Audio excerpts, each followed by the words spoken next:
The discovery of the structure of DNA in 1953 is accredited to two young scientists in Cambridge called Francis Crick and James Watson.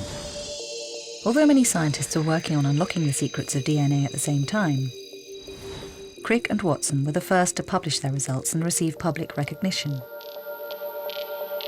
Understanding DNA has led to a huge increase in our knowledge of how life works. From the intricate patterns of a butterfly's wing to the pelican's dive,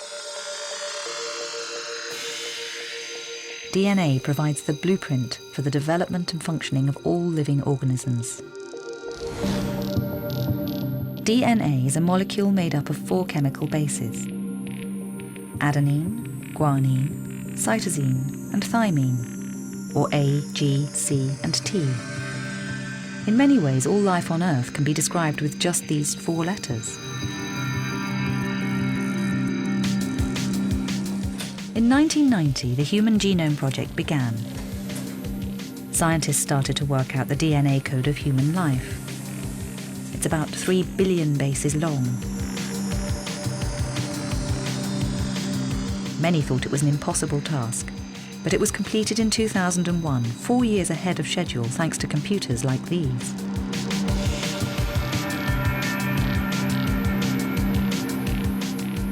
One of the most exciting areas of medical research following the unlocking of the human genome is genetic screening, which aims to prevent illnesses before they occur.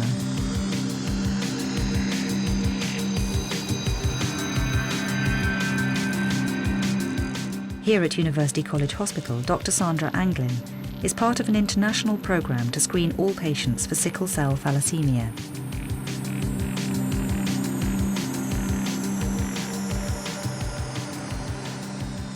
They specifically affect the oxygen carrying capacity in the blood and a specific protein called hemoglobin. Genetic screening, unlike screening for specific illnesses, is a screening process whereby we want to identify an unusual gene that you may pass on to your child. In the case of sickle cell and thalassemia, these are specific genes that affect the hemoglobin in the blood. In terms of antenatal screening, it's offered as part of routine care, so any pregnant woman that turns up will be offered screening for sickle cell and thalassemia. The normal type of red blood cells are hemoglobin A, and if you're a carrier, you have one gene that makes normal red blood cells and one that makes an unusual type of red blood cells. If both parents are carriers of the gene, their baby has a 1 in 4 chance of inheriting a copy of the sickle cell gene. Okay. Nellie went through the screening process. I was asked to go in to check whether I was a carrier or not. And obviously my husband went with me as well, and we went together. And that's when I discovered I was a carrier of the sickle cell disease, and he was a carrier as well. The options that were given to us, one of them was having a termination, and the other obviously was having a baby despite all the risks involved. We decided to go ahead and have a baby despite all the risks.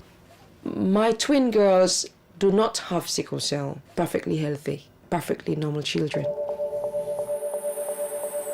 Genetic screening provides us with uniquely personal data about people, and society needs to decide how to use this information.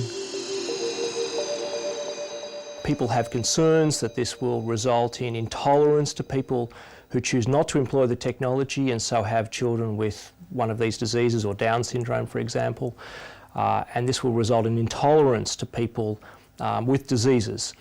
And further into the future, the same technology could be used to select out embryos or to select for embryos with certain genetic traits that may predispose them to higher intelligence, or less prone to addiction or more prone to addiction, various personality types, physical abilities as well.